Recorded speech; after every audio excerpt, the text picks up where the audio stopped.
Inspired with teachings from the Word of God by Pastor Wesley Morris. Sunday mornings at 8:30 on WSIC. The following is a paid program and does not necessarily reflect the views of WSIC. If we lose freedom here, there's no place to escape to. This is the last stand on earth.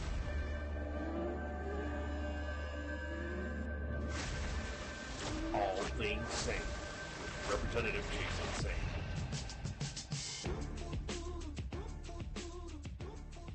And good afternoon, or good morning, as the case may be.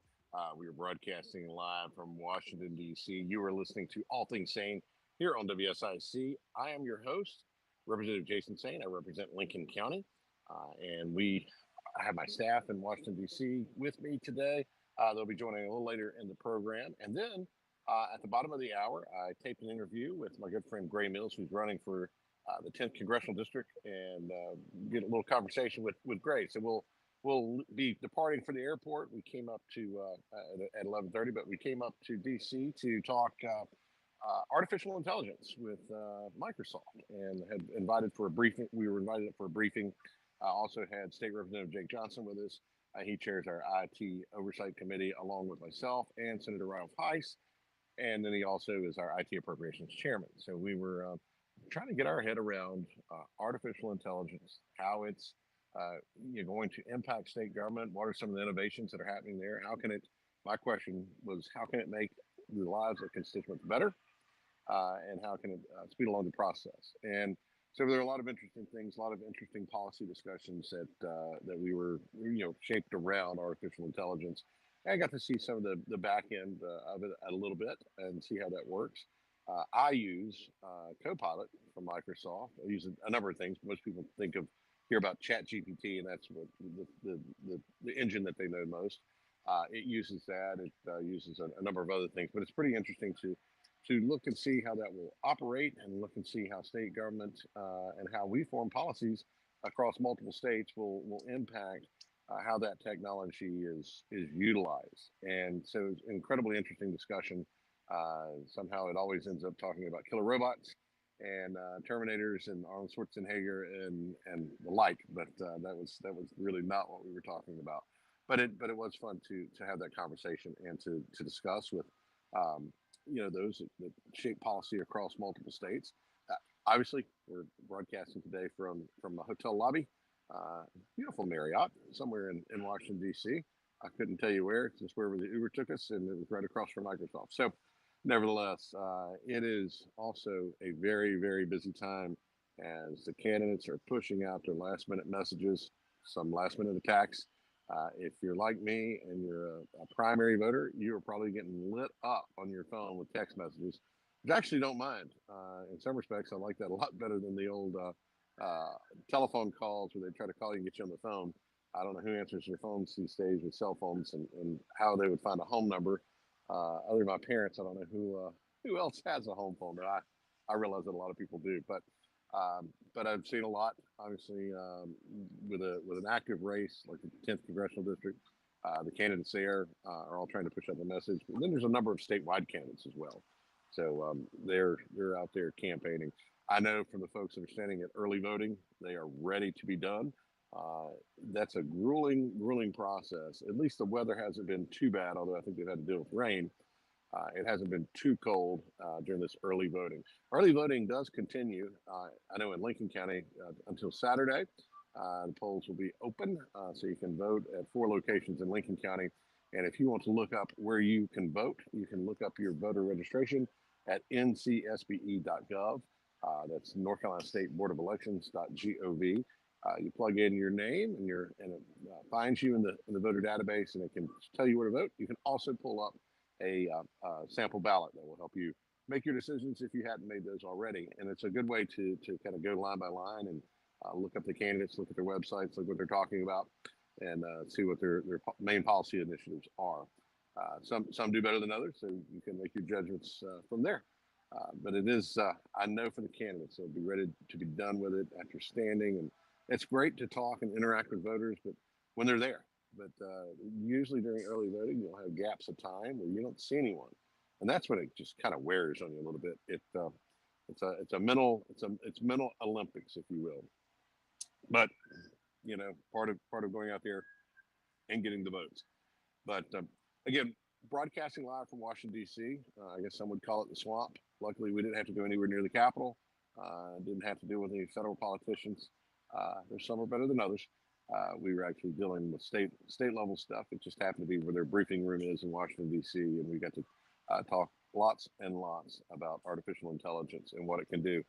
Interestingly enough, if you've never used the DMV's app, something was an initiative of mine and a couple of legislators, I think way back in 2013, 2014, something like that, maybe a little later, but we automated the process for renewing your license. And some people tell me, gosh, I went to the DMV and waited forever to renew my license. And I always got to ask you, if you've got a clean driving record, there's some other stipulations, but as long as you've not had any accidents and you don't have to come in and take any tests, and you've got a valid license, you can renew that license online. Save you a lot of time.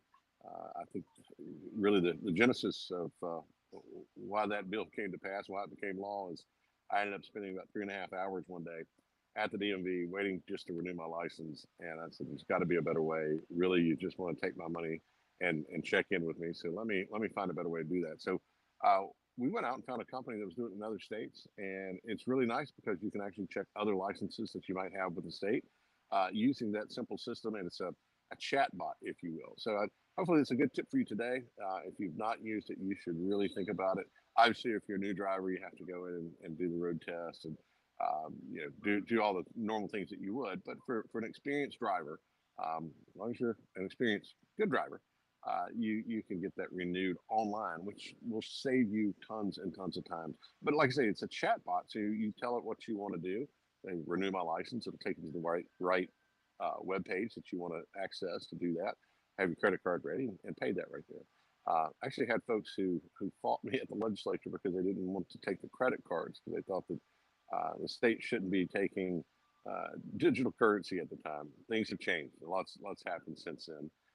Thankfully, for better or for worse, but I think for better, that the state could at least do that. However, interestingly enough, I'll have my staff on here in just a few minutes, but state is still way behind on a lot of technology. I know that probably shocks most people. State moves very slowly on some of this. And when we order a flag for constituents, a lot of times Boy Scouts getting their merit badges, or someone wants to honor someone who's done something, their service or something in the community, they'll call our office and request a flag. Now we have to buy those. I usually it's allowed to use campaign funds to do those, so we generally do give those when it warrants special recognition. Anyway, they fly a flag over the Capitol, which is really neat. But they won't take credit card for that. They won't take a digital form of payment. So we always have to get a check, and which is not how we actually operate. Our campaigns. It takes a little time for us to get that check, and generally what I do is write a personal one and get reimbursed. But it's just I'm thinking, here we are in 2024, and we can't automate this just a little bit. The state government lags behind in a lot of ways. But nevertheless, we're trying to improve that, trying to make things better. That's a small thing. The bigger thing was at DMV being able to automatically renew. I'm broadcasting live today from Washington, D.C. If you just joined us, it's great meeting yesterday with the Microsoft folks talking about artificial intelligence. I've met with folks from Google in the past and different ones, just seeing how we shape policy. But we'll be back in just a moment. I'll have my staff, Angela Morando and Jennings Tumlin, join me in just a few minutes. We'll be back right after the break. Thanks for listening.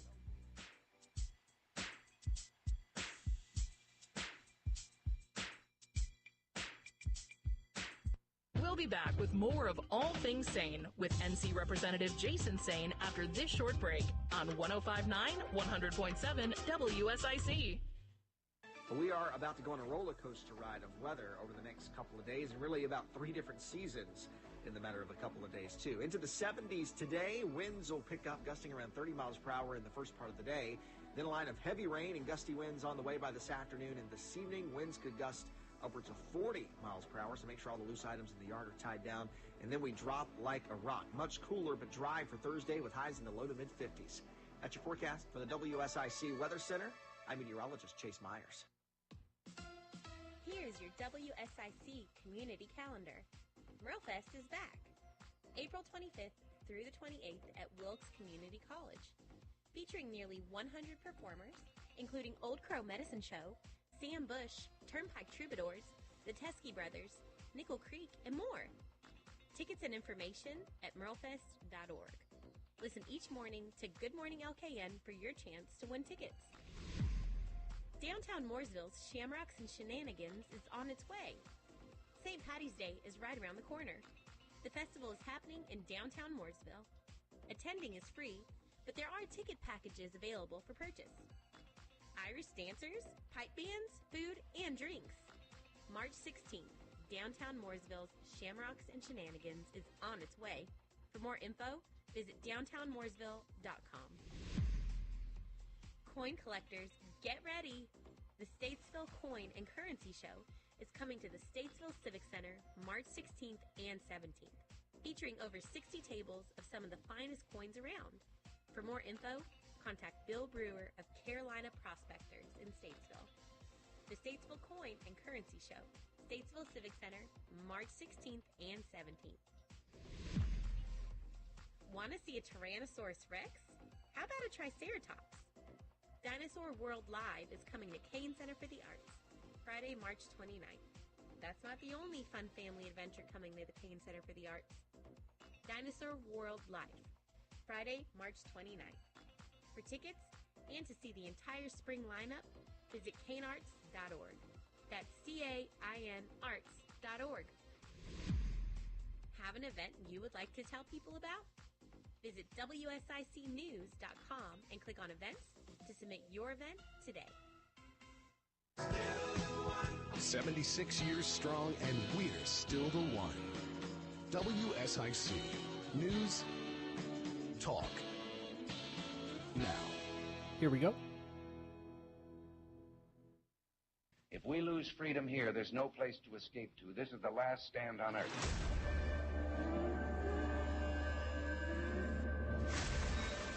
All Things Saine. Representative Saine. We've got fun and games. We got everything you want, honey. We know the names. We are the people that can find whatever you may need. And welcome back to All Things Saine here on WSIC. Glad that you're listening, or if you're watching, you're probably noticing a strange background behind us here. We're in a hotel lobby in Washington, D.C., getting ready to leave back out to catch our plane. But before we did, we want to make sure that we finish the show. And I've got with me, joining me today here on All Things Saine, my staff. They came up for a briefing with me at Microsoft about artificial intelligence. And we've got a new addition to the staff. Angela Morando has been on the show before. Angela is my chief of staff and research assistant. And welcome, Jennings Tumlin. And she's like, great, do I really have to be on? I don't know that I want to do this. But no, we have, this is her first trip with the office. We came up with Representative Jake Johnson to discuss artificial intelligence and the policies matters around that. But we are in lovely, is it lovely? It's not really lovely. We're in Washington, D.C. We'll be glad to get out of here and get it off of us as soon as we can. But we did learn a lot, and it was a good talk about what we might or might not do in terms of legislation, but how it could also help folks in North Carolina and obviously help you as constituents. So we really appreciate that. Jennings has now taken over the newsletter and doing a fantastic job. If you get the newsletter on a regular basis or haven't seen it over the last 2 weeks, our provider changed the setting. So we haven't seen as much feedback and as much reading of it. We're switching services. We're switching over to Constant Contact. We've imported the database, so you don't have to do anything. You don't have to change anything right now. But if you see that you're not getting it probably this Sunday morning, which is generally when we send them out, and you should have one in your inbox by at least noon, but sometimes I think they come out a little earlier than that because we get them completed during the week. So you'll hear more about this trip and more, read more there in the newsletter. But Jennings is taking that over, and we'll be ready to rock and roll come Sunday morning. So if you want to get the e-newsletter, you can send me an email at jason.saine, jason.saine @ncleg.gov. We'll add you to the list. But part of the new features is people can automatically sign up. So we'll send you to, for future folks, we'll send you to a link, and you can fill out all the pertinent information there, and we'll just automate that process because we think automation saves time. Hey. Absolutely. It's a great idea. That's why I hire the smart people. But these are the bosses here. They do a fabulous job for me. Angela, in her role now as the chief of staff and research assistant, will be digging into a lot of policy. But so will Jennings. I don't hire people and then tell them, oh, well, all you do is answer the phone and return emails. It's not what you do when you come to work in my office.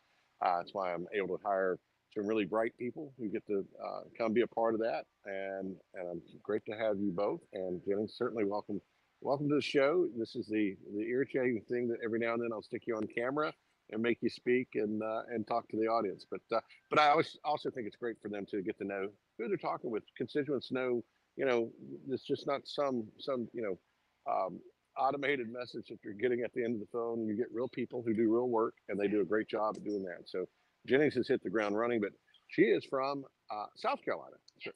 So tell our audience where you're from.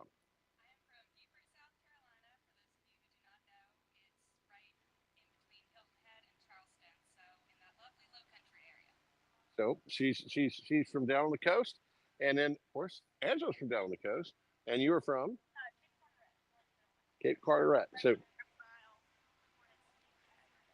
they get to live in beautiful places. Of course, we live in a beautiful place on Lake Norman. We all live near bodies of water. Ours is just inland, and you guys get to enjoy the coast. But again, these are the folks that make it happen.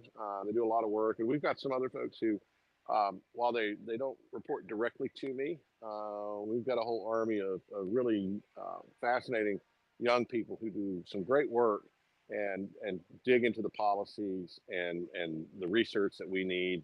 If you have problems interacting with state government, I told Angela when she first came to work for me, I said our office is a little different. And our neck of the woods in North Carolina, people don't really want a lot out of government. A lot of times it's just, how do I navigate it? How do I get that vote registered? How do I get my hunting license? Those type of things. And so we help with that. Of course, there's more serious issues too, but that's by and large a lot of the questions that we get in our office. Also, always a lot of questions about if you live on a non-state maintained road, how we can help with that. There's not a lot we can do, but at least we can help you get answers and how to get you to that point. And so we do that. So, but we are broadcasting from Washington, D.C. Yesterday we came up for the Microsoft Artificial Intelligence briefing. It's one that they had offered to do for us.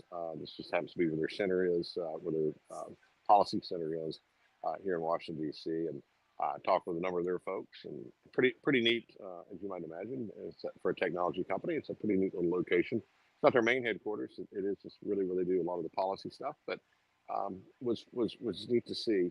We haven't had time to do any sightseeing. We had that meeting, and then we had a dinner meeting after that. So we're just packing up and heading home here shortly. But we'll be back to work, and they'll go to Raleigh, and I'll go back to Charlotte and back to home, and we'll continue to do the work that we do. Do have on Friday dedication of the new EMS building in Lincolnton. I've been invited to that.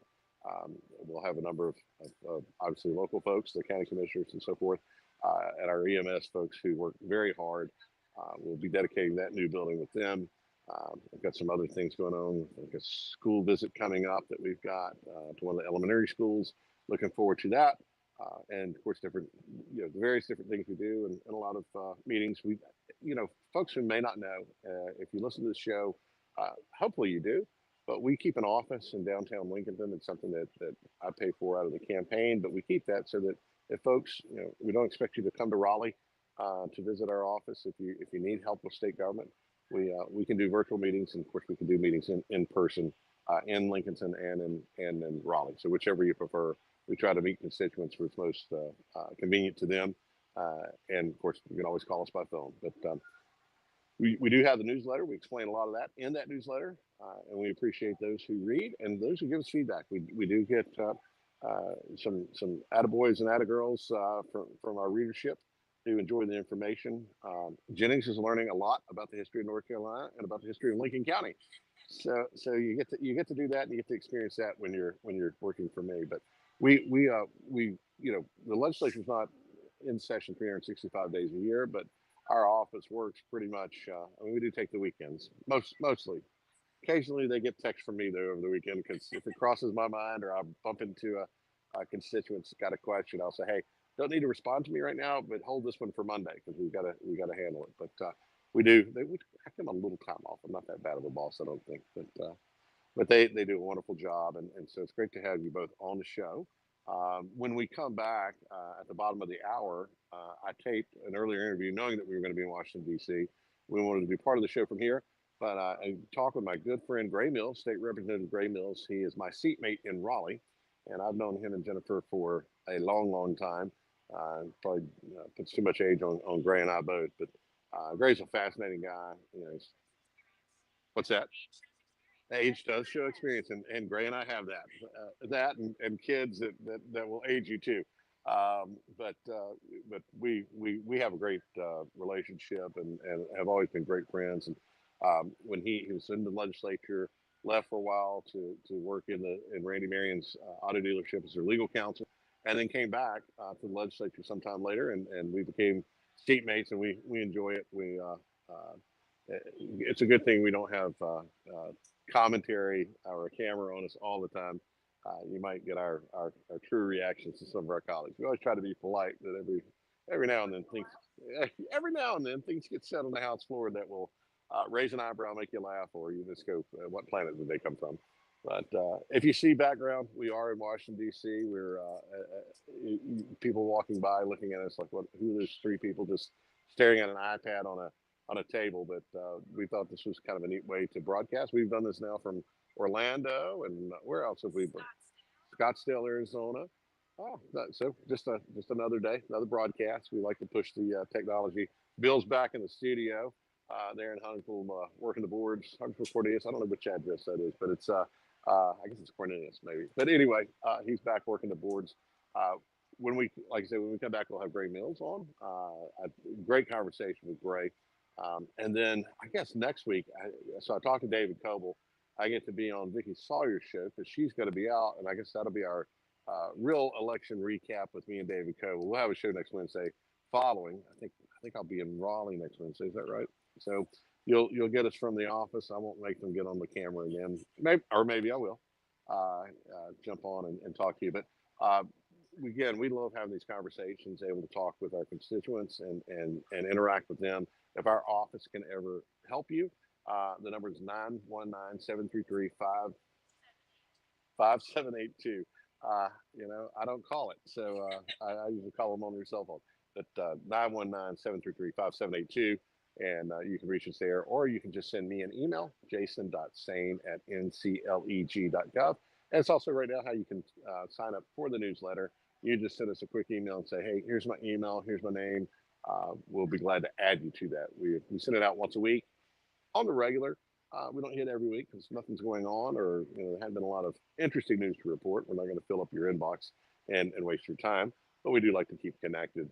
And again, so in case you just joined, you have Angela Morando over here. She's the chief of staff, and you have Jennings Tumlin, who's the new legislative assistant. And they do a fabulous job for me and for the constituents in Lincoln County. And they always want to be helpful, and they're super nice. And of course, I don't let anybody talk down to them.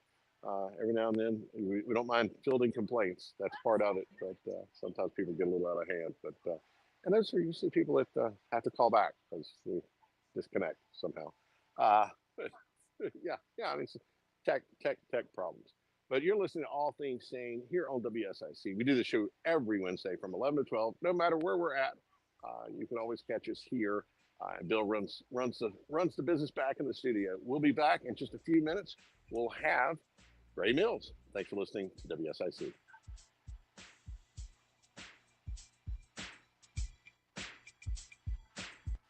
Keep it right here. All Things Saine with NC Representative Jason Saine will return after this short break on 105.9, 100.7 WSIC. Thank you so much. I appreciate you guys. Yes, sir. Thank you. Really about 3 different seasons in the matter of a couple of days, too. Into the 70s today. Winds will pick up, gusting around 30 miles per hour in the first part of the day. Then a line of heavy rain and gusty winds on the way by this afternoon. And this evening, winds could gust upwards of 40 miles per hour. So make sure all the loose items in the yard are tied down. And then we drop like a rock. Much cooler but dry for Thursday with highs in the low to mid-50s. That's your forecast for the WSIC Weather Center. I'm meteorologist Chase Myers. Hello, everyone. This is Joshua Doby, president of North Main Financial Group. At North Main Financial Group, we move to where you need us. Investment management, insurance planning, and estate strategies. No two people are the same, so we customize our planning based upon your needs. Reach out to us at northmainfinancial.com. That's northmainfinancial.com. Without the ones like you, who work tirelessly to keep things running, everything would suddenly stop. Hospitals, factories, schools, and power plants, they all depend on you. No matter the weather, emergency, or time of day, you're the ones who get it done. At Grainger, we're here for you with professional-grade industrial supplies. Count on real-time product availability and fast delivery. Call, click Grainger.com, or just stop by. Grainger, for the ones who get it done. Finding great candidates to hire can be like, well, trying to find a needle in a haystack, but not with ZipRecruiter. Its powerful technology actively finds and invites qualified candidates to apply to your job. So while other companies might deliver a lot of hay, ZipRecruiter finds you the needle in the haystack. See why 4 out of 5 employers who post a job on ZipRecruiter get a quality candidate within the first day. Try ZipRecruiter for free at ZipRecruiter.com/free. That's ZipRecruiter.com/free. This is a Bloomberg Money Minute. People have different ideas about how much money it takes to be considered rich, but one of those metrics just took a big jump. Research firm Knight Frank finds that you now need 15% more net worth than a year ago to be a 1%er in the U.S. It now takes $5.8 million to be in the top 1% of personal wealth. At least we're not Monaco, where you would need $12.8 million to be a 1%er. Wendy's is giving a somewhat frosty response to the outrage over the idea of surge pricing, clarifying recent comments about an upcoming dynamic pricing test for a system of new digital menu boards that could be in place next year. Wendy says it doesn't plan to use the instantly updatable boards to hike prices at busy times of day. In fact, it may use them in the opposite way to discount items at the slowest times. Wall Street's indexes lower. Dow and S&P 500 losing almost 0.25%. NASDAQ down 0.5%. Andrew O'Day, Bloomberg Radio. It's All Things Saine with North Carolina Representative Jason Saine on 105.9, 100.7 WSIC. Local starts here. And welcome back to All Things Saine. We appreciate you listening each and every week. We do this on Wednesdays from 11 to 12. You can catch us live over the air. You can catch us on LinkedIn, YouTube, X, everywhere you might find video, podcasts, and so forth. But we're glad to have you joining me today. It's very special to me. And you know, we're right in the middle of political season. We've got the primary coming on Tuesday, but you can vote early. If you need to vote early, want to vote early, you can look up your locations where you can do that by simply going to the State Board of Elections website at ncsbe.gov. So that's North Carolina State Board of Elections.gov. Go there. You can punch in your name, look up your registration, figure out where either you vote on election day or where your early voting locations are, and of course get a sample ballot as well. But on my sample ballot, I've got marked Gray Mills, my seatmate in Raleigh, longtime friend, State House Representative Gray Mills. Welcome to the show, sir. Thank you, sir. I greatly appreciate you having me on. Well, glad to have you on, and it's funny because we're meeting via cameras today. But normally we're on the House floor. We do this, have our little conversations each and every day because we're hanging out. But you're running for Congress, and I want to talk a little bit about that. But I want to, I don't want to assume that everybody knows you're running, right? Because we get polls and we see that there's so many people undecided, they hadn't made up their mind yet, and maybe they don't know you. So tell me about Gray Mills. I know you, but let's tell the folks who are listening and watching a little bit about you. Talk about your family. And what you do professionally, because it turns out the legislature is really just a side hustle. You're not making your money there. So tell me everything and all about Gray Mills. Well, thank you, Jason. I greatly appreciate the opportunity to do that. To you and all your viewers, I am a conservative lawmaker. I'm a husband, and I'm a father of 3.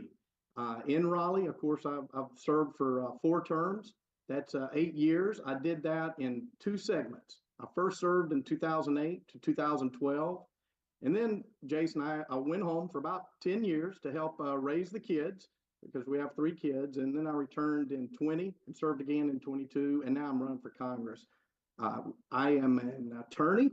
I practiced law for about 20 years, and at some point, about 8 years ago, I decided to join the family business. So I no longer practice law anymore. I'm actually in the automobile business. My wife's family is in the automobile business, so I work in that family business, and we're a retail car dealerships. We sell all makes and models, and I thoroughly enjoy my work doing that. My children, I'm very proud of them. I have my daughter, Alexandria. She's in law school. Jason, we've got 3 graduations in May, so we're getting ready to have a very, very busy summer. My daughter is graduating law school from Wake Forest University, and we're real proud of her and her accomplishment. She's actually going to be clerking, already has a job, that's great. She's going to be clerking at the state Supreme Court, so we're real proud of her. Our oldest son, who's our middle child, he's a Corps of Cadets member at Texas A&M University, and he's a pilot, and he intends to fly in the military at some capacity, so we're real proud of him as well. And then we have our youngest, who is graduating from high school this year, and he's going to be attending UNC.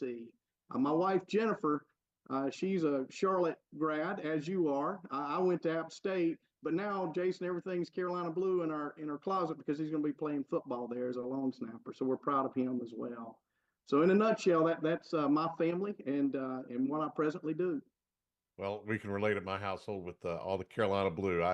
Catherine and I are UNC Charlotte graduates, but our son has fell in love with Carolina basketball, so we've got a little bit of blue here at the house too. And understand, it was hard to get the Carolina blue. I always had the black and gold from Appalachian, but we support him and his efforts in going to play football at Carolina. Well, that's awesome. A lot of times people think of politicians, they think it's just the candidate or what they see on television, or maybe sometimes what what their opponent said they were. But the fact of the matter is, it's everyday people. You're an everyday person. Like I say, I've known you forever. I know what kind of guy you are, which is one, makes it really easy to endorse you for Congress, but also because I know the job you'll do. So at the legislature, I mean, you do have the legal background. That's not a requirement, but you're there. I always say I practice law without a license on the House floor, like many of our other members. But you really dig in. You're on a number of committees where your legal background, your legal training matters a lot. I know you've done a lot on election reform. Of course, that's what I had to sit there and be mindful of the fact that the cameras are on you when you're presenting those bills on the House floor. But that takes a lot of work too, getting those things just over the finish line. And people maybe don't realize that. But what are all the committees that you work on? I know ethics, because I served with you on ethics committee. You co-chair that. There's a House chair, Senate chair, the legislative ethics committee. But what is kind of the scope of work at the legislature for you? So in the General Assembly, I've had the opportunity to chair several committees. This session, of course, is the Election Law and Campaign Finance Committee, and I've been doing that since the 2021 session. So following the 2020 elections, that's the role that the Speaker's office assigned me. I thought that the Speaker and his staff liked me, but then they said, well, we need you to chair elections, and that was right after the 2020 elections. I knew what a heavy lift that was going to be, but I've thoroughly enjoyed that. And we've done some good things there. We've passed some good legislation that improves our elections and our elections process and improves the integrity of the vote. So I'm proud of the work that we've done in the House Election Law Committee. But I've also, as you said, chaired other committees. Of course, the Joint Ethics Committee. I've had a good time chairing that. Along with Senator Sanderson. That's a joint committee made up of House and Senate members. I've also chaired the House ABC committee, and I've been a vice chair on Judiciary 1. Of course, Chair Davis is the head chair of that, but that's obviously an interesting committee. And in that committee, you get a lot of the civil law changes, criminal law changes, and things like that. So being an attorney has helped me in that regard. Being in the courtroom, having that experience of dealing with statutes and how they affect real individuals obviously does help as being a law writer or a lawmaker while serving in Raleigh. But I've had an excellent experience serving in Raleigh. Jason, if I win this, then obviously I won't be returning to Raleigh. I'm gonna miss those days. A lot of good people serve us in state government, and they're there for the right reasons. And in Raleigh, we get a lot of good things done. I'm proud of the record that we have as in the House, and I'm proud of my record personally as well. Well, you should be. And a lot of our friends at the legislature lean on you and count on you, which I think is very important when voters go to decide. I know you've, because we work together, but sending someone to Washington, D.C., we've seen in Washington, D.C. that not much is happening, if anything. And what does happen sometimes isn't all that great anyway. Yeah. Some days you wish they'd stayed home. But you come from a background here in North Carolina, and I know we've got two other House members who are running. We've got our Speaker, Tim Moore, who's running for Congress in the 14th District. We've got John Bradford. He's running for Congress. If the three of y'all make it, you bring with you a can-do spirit, a can-do record. You have voted on things. You have had to do the tough work of getting bills through committee, working with the other chamber to get them passed. I think that more than anything, we see these folks who go to Congress who don't even understand the process really and understand what it takes to get something over the finish line so that it can become law so that you can be effective. I think that in and of itself is a major reason for voters to consider you for Congress. It's not easy taking a bill from start to finish and getting it to law.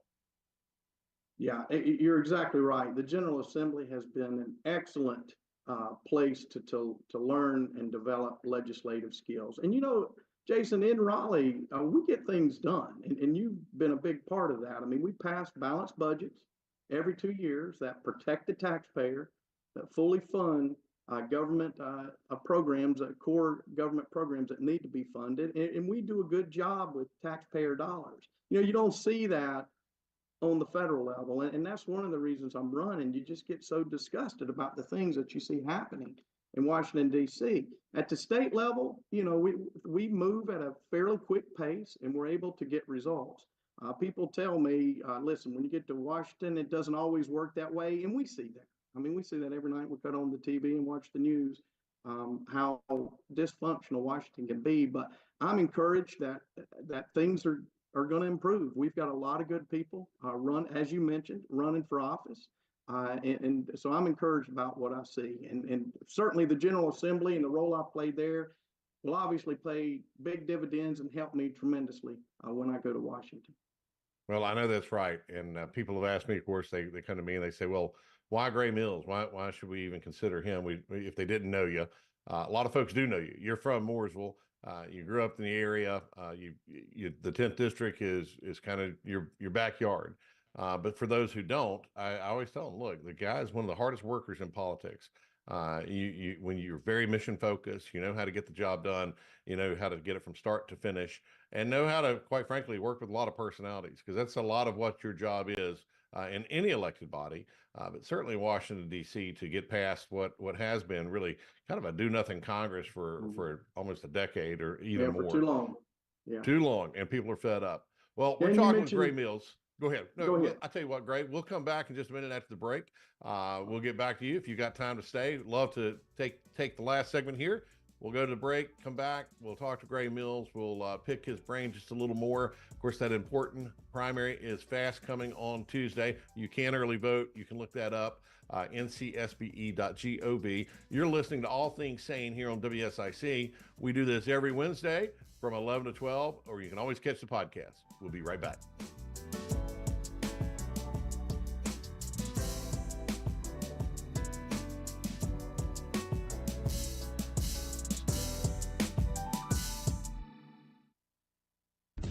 There's more All Things Saine with NC Representative Jason Saine on the way from 105.9, 100.7 WSIC. We are about to go on a roller coaster ride of weather over the next couple of days, and really about 3 different seasons in the matter of a couple of days, too. Into the 70s today, winds will pick up, gusting around 30 miles per hour in the first part of the day. Then a line of heavy rain and gusty winds on the way by this afternoon, and this evening, winds could gust upwards of 40 miles per hour, so make sure all the loose items in the yard are tied down. And then we drop like a rock. Much cooler but dry for Thursday with highs in the low to mid-50s. That's your forecast for the WSIC Weather Center. I'm meteorologist Chase Myers. Here's your WSIC community calendar. MuralFest is back. April 25th through the 28th at Wilkes Community College. Featuring nearly 100 performers, including Old Crow Medicine Show, Sam Bush, Turnpike Troubadours, the Teskey Brothers, Nickel Creek, and more. Tickets and information at muralfest.org. Listen each morning to Good Morning LKN for your chance to win tickets. Downtown Mooresville's Shamrocks and Shenanigans is on its way. St. Patty's Day is right around the corner. The festival is happening in downtown Mooresville. Attending is free, but there are ticket packages available for purchase. Irish dancers, pipe bands, food, and drinks. March 16th, downtown Mooresville's Shamrocks and Shenanigans is on its way. For more info, visit downtownmooresville.com. Coin collectors, get ready! The Statesville Coin and Currency Show is coming to the Statesville Civic Center March 16th and 17th, featuring over 60 tables of some of the finest coins around. For more info, contact Bill Brewer of Carolina Prospectors in Statesville. The Statesville Coin and Currency Show, Statesville Civic Center, March 16th and 17th. Want to see a Tyrannosaurus Rex? How about a Triceratops? Dinosaur World Live is coming to Kane Center for the Arts, Friday, March 29th. That's not the only fun family adventure coming to the Kane Center for the Arts. Dinosaur World Live, Friday, March 29th. For tickets and to see the entire spring lineup, visit canearts.org. That's CAIN arts.org. Have an event you would like to tell people about? Visit WSICnews.com and click on events to submit your event today.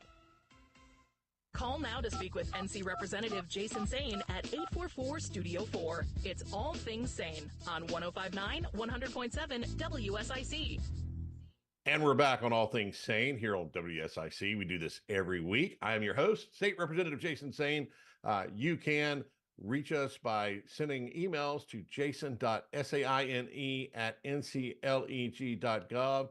There's topics for the show, things, people you think would be interesting to have on the show. Glad to consider those. Not a guarantee, but we'll certainly consider them. But you can always write to me. And you can ask to be on our newsletter. We have got a new and improved newsletter for the district. We've switched services. So if you got the newsletter twice over this last week, we apologize for that, but it takes a little bit of onboarding to go to the new service, and we want to make sure we didn't miss anybody. But today, we are glad to have Gray Mills, candidate for Congress for the 10th Congressional District, also a good friend of your show's host, longtime friend, both Gray and his wife Jennifer, and the family's just wonderful folks, and of course his father-in-law, Randy Marion, all good people, have known him for a long time. And I know him for a long time. We were talking about having lived in the district, being a Mooresville guy. You know this district very well, Gray. So again, glad to have you on the show. But how about the fact that you probably do more than anybody in the race that I've seen? I think you've got one person who's running who doesn't live in the district. You got another person who's running who's apparently lived in 3 districts or wanted to run for 3 different districts, and then someone who has been out of the district and then moved back. You've been a lifelong guy here in Mooresville and in the 10th district for the area. What does that give you an advantage in running for office? Jason, I think it certainly does. I certainly understand the people and the issues of this district.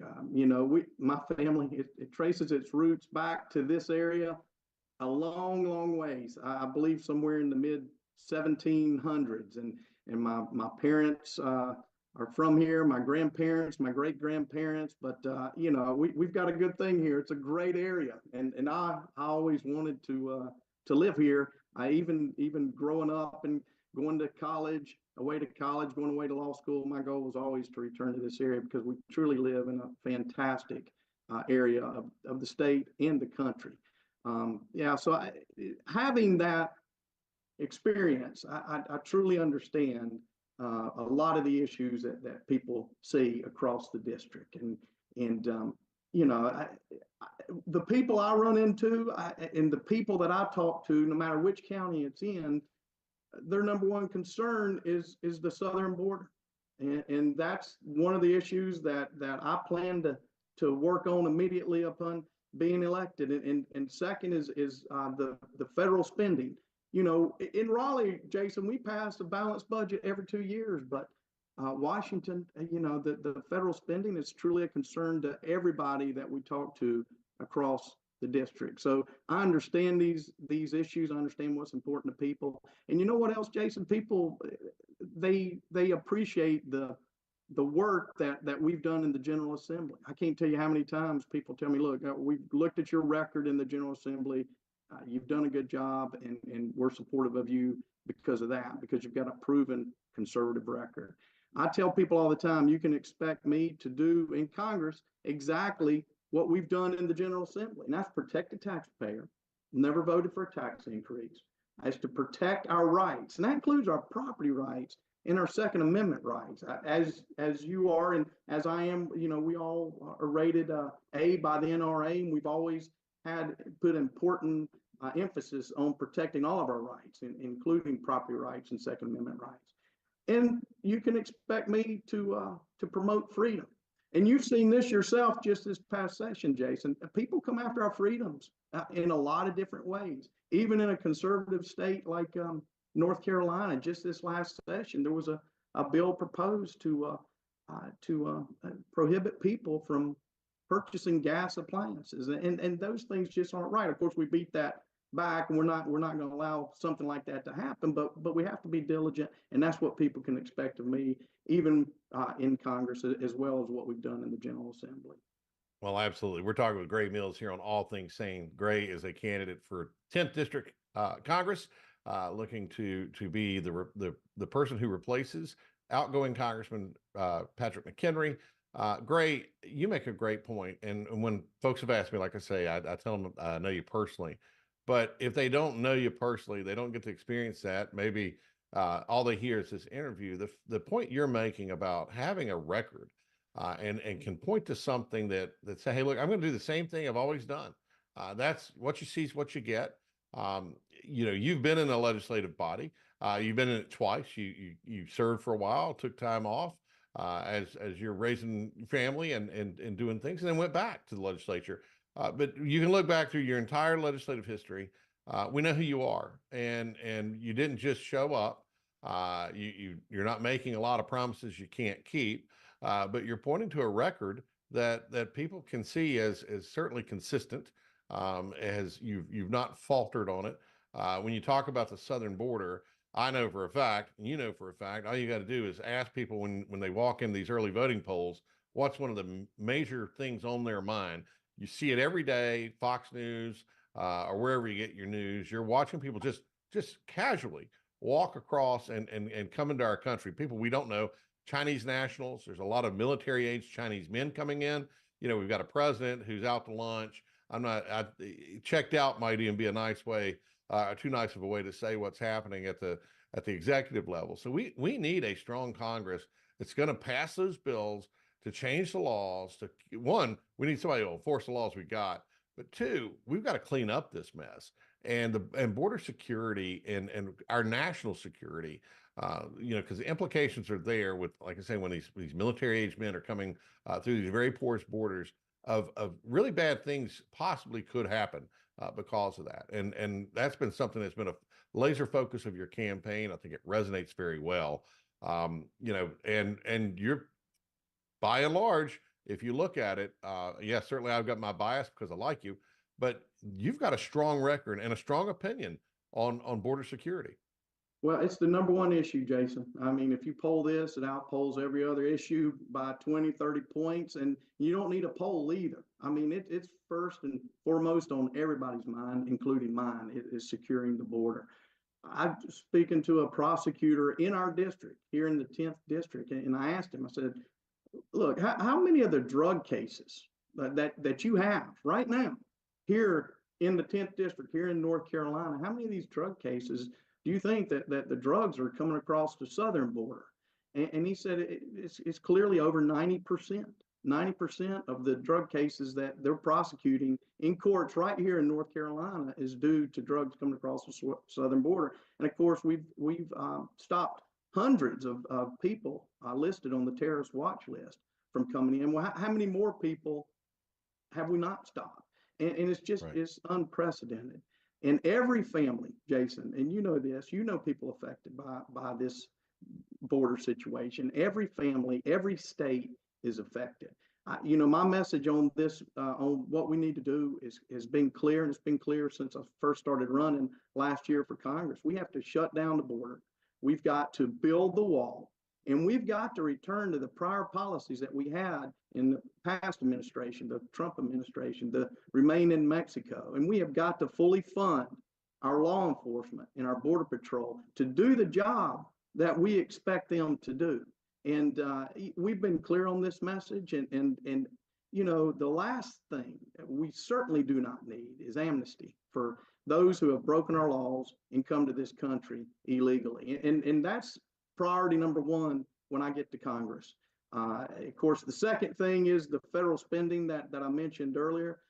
We hit a milestone, Jason, just when I filed to run for Congress at the end of the year. It's even higher now, but over $34 trillion of national debt. I mentioned my son earlier. He's going to college. He's only 18. But when you do the math, he and everybody else, every other taxpayer is going to be responsible for over $100,000 of that national debt. And we cannot continue at that pace. I'm proud of the work that we've done at the state level, that you played a part in, that I played a part in. We did the best that we could on border issues, but the state can only do so much. And of course, I'm proud of the work that we always do on the budget. But we need to do a whole lot more at the national level. And those are the two top priorities that we see that's on the minds of everyone that we talk to across the 10th district. Well, I think that's an important one to have, to say that you got a priority, right? I mean, too often candidates just kind of run on a flashy ad or, some past record that they've got, or, things that matter, but not matter right now necessarily. So these two top issues for sure. We can't keep saddling young people with this kind of debt. They're the ones that are going to have to pay for it. And when you think about, and it can, well, one, it can be turned around. You and I both are eternal optimists. As bad as it may be, we always believe in the future and believe that we can change that future by again, having enough intestinal fortitude to move forward and change things, and not just simply we can work on changing it in this election, in March, and then again in November. These elections mean so much to correcting what's going on and getting us on the right path. Well, and we kind of always say, you hear politicians say that this is the most important election ever. Every election is the most important ever in a free society. If we are not making good decisions for the future, then we're damning our future, and we don't want to do that. So I know we're running out of time. We got just a minute, but it's been great to have you on the show. I'm glad we had this opportunity. I've very much been looking forward to it because, again, so many people are talking about this 10th district race. I know you've been to every gathering, or 2 or 3 are gathered, and a potluck lunch was served. You've been there. I know you and Jennifer must be getting tired, but you can't stop now. You've got just a couple of days. We've seen a lot of old friends. We've met a lot of new friends. It's been truly a great experience. But we will be ready for March 5th. Well, it's been great to see your family. The whole family's been involved in it, by the way. It's a family. It's right. The family is all in. That's correct. Well, it's great to have you on the show again. Want to wish you luck on Tuesday. If you haven't voted yet, please go out. Consider Gray Mills. He's running for Congress. We have been glad to have this conversation. Gray, thank you again. Thanks for serving, and thanks for help. Thanks for putting up with me in the House. Yes, sir. I appreciate you. Thank you. Thanks. You've listened to All Things Saine here on WSIC. We'll be back next week with some election results. Take care. Serving you better than ever before. 105.9, 100.7, WSIC, Statesville, Morrisville.